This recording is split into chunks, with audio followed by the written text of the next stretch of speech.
Good.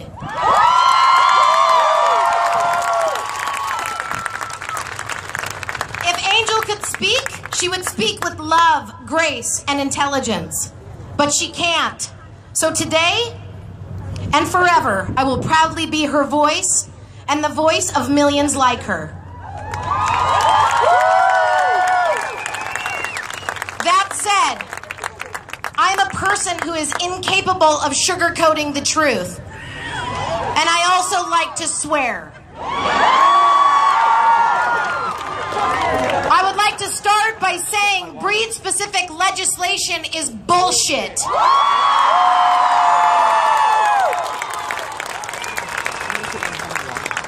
It is discrimination enshrined in law and goes against the very fiber our country was built on.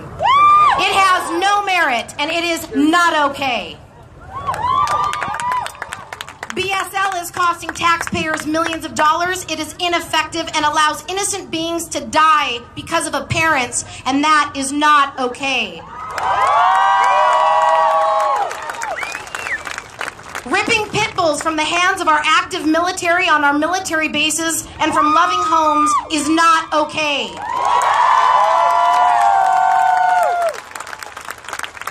Genocide is not okay. For the past 3 decades, pit bulls have been vilified by the media, and now uneducated myths live in our social conscious, and that too is not okay.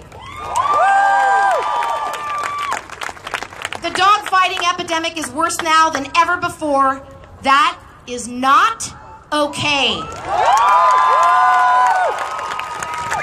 Young Americans blessed to be born into a first world country of hope and opportunity are setting dogs on fire, fighting them, starving them, hanging them, shooting them, drowning them, mutilating them, and that is not okay.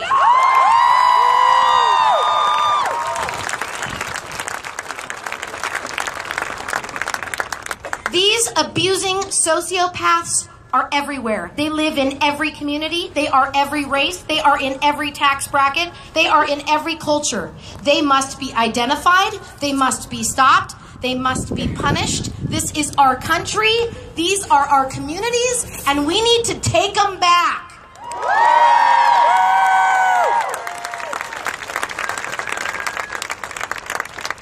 We are here today being the voice of millions of voiceless victims, and every single day we are getting louder. We are, in fact, the majority.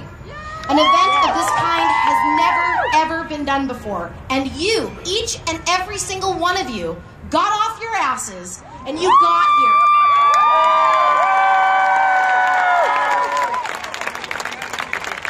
That shows me that people are sick and tired of needless death and hate. You believed in the unknown. You believed in something different. And I'm honored today, honored. This is my greatest accomplishment ever on earth, to stand here with you people.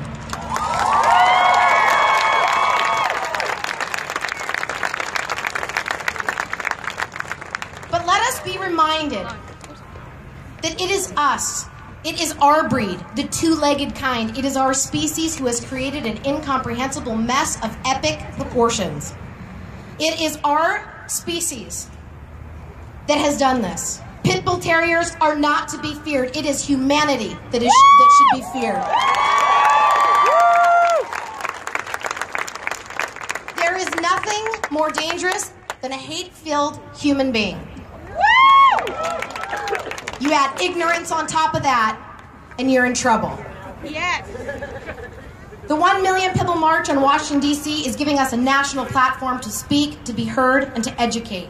Today, we are sending a message to legislators on federal, state, and local levels that killing and banning the victim is not, and never will be, okay or the answer.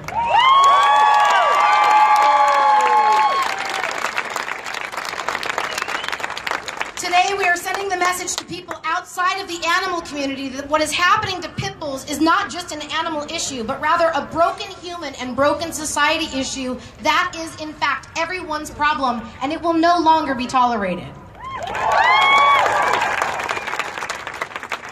Our goal is to reach everyone.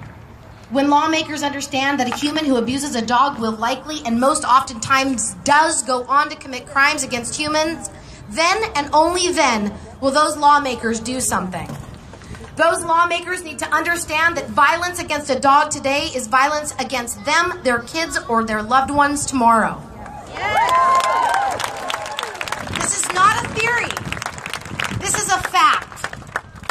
I am shocked by how many people don't even know BSL exists in America and how many Americans think dogfighting ended when a cowardly, mediocre football player got caught.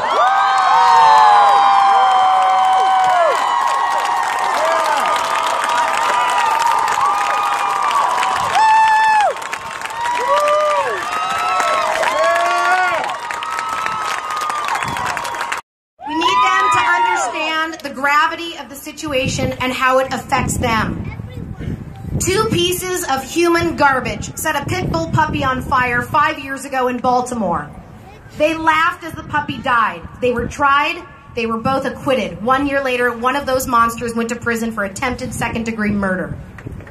If something would have been done then, perhaps taxpayers wouldn't be stuck with the bill of keeping him alive in prison.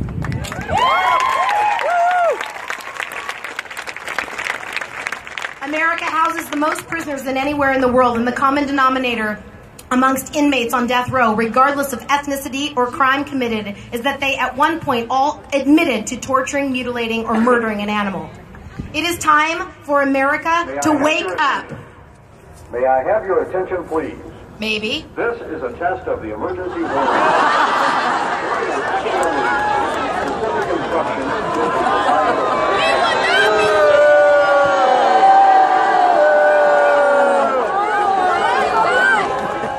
That's hilarious. The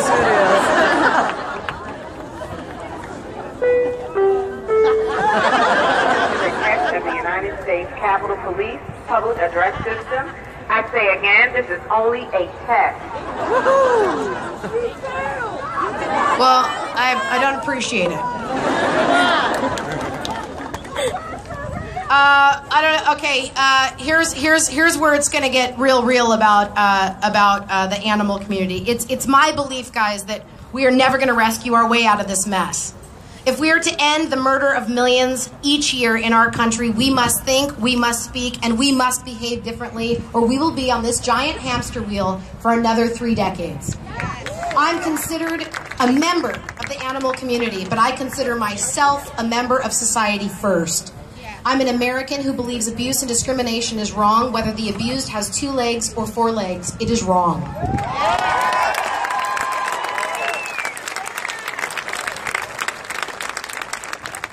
I don't advocate to make friends or for a pat on the back. I do this to save dogs. That is my agenda.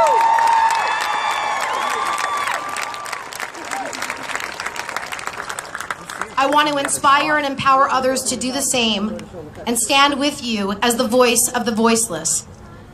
I must take a moment to address my experience over the last year as organizer of the Pibble March. It was my experience, aside from dealing with open-mouthed, breathing, mentally stunted pit bull haters,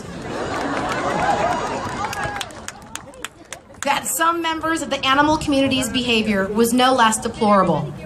So-called animal lovers refusing to come today because Barack Obama was invited. An animal lover returned their hoodie because Cesar Millan recorded a message to support this event. It was my experience with the animal community that was a little bit disheartening. Someone said, "Oh, I bet."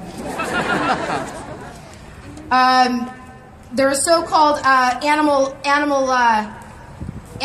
What was it? Where was I? I endured. Oh yeah, I got so pissed about that asshole that returned the hoodie.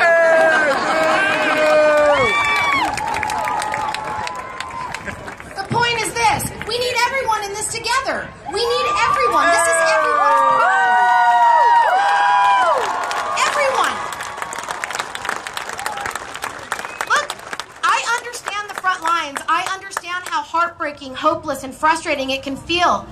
But we need to stand together to save lives. And you people, the ones with compassion and intelligence, are making that happen by being here today. And if others who are apparent like-minded animal lovers and advocates don't like you or try to deter you from saving lives or shoot down your ideas or attempts at different approaches, then fuck them.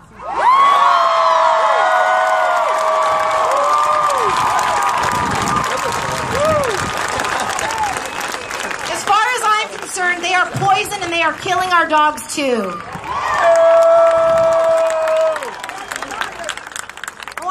On the morons. People trying to put an end to Pibble terriers live at a low level and need rescuing too. Sadly, trying to reason with dumb is like asking a person with no arms to give you a hug. I want all of us here today to make a pact. Do not respond to them. Do not repost them. Do not engage with them. Do not even see them or hear them. They don't deserve your time or your genuine hearts.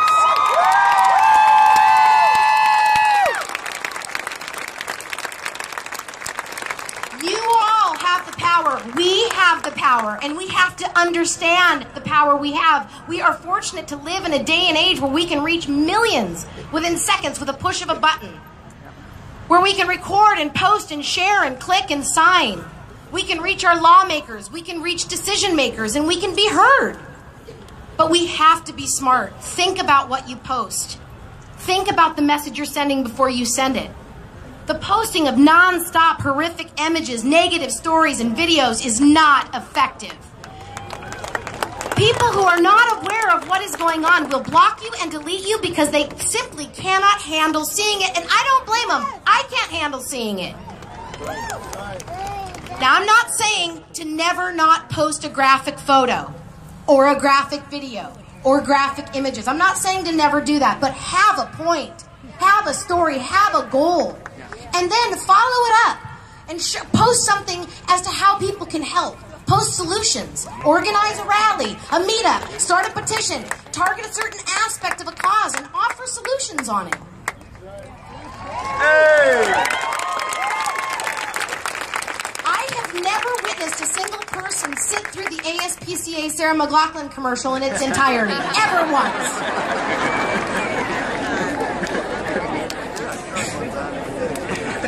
I mean, horrific images and tugging at people's heartstrings it has a place and has managed to raise lots of money and do lots of good, but I believe there is more power in positive education. How about a commercial that tells people what to do if they find a stray dog? You know, simple. How about a commercial that tells someone what they should do if they suspect a neighbor is fighting or abusing their dog? How about a commercial that tells people how to get spay and neuter vouchers?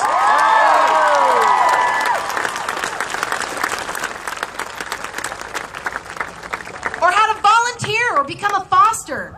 I mean, start a program in your community to help end dog fighting and get to potential dog fighters before they start doing it. Provide people with information and direction on what they can do. I hear the question all the time, what can I do? Let's provide them with actual things they can do. You're all capable of doing it. You got here. There are more good people than bad people. And a lot of people really do want to help. They honestly just don't know how. So it's on us to tell them. You guys, today we took a chance. Today we did something new, something different. And it has resulted in a national and international movement.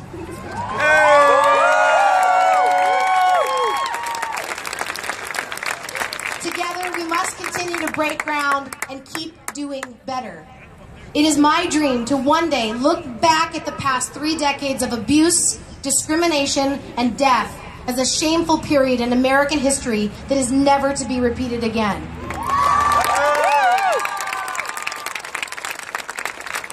I'm honored to stand here with you all on this historical day and walk together with you into a future of solutions, forward thinking, and positive education. And by doing so, create safe and humane communities for humans and pets.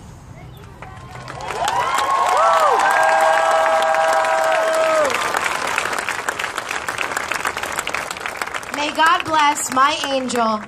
May God bless all of you. And may God bless America.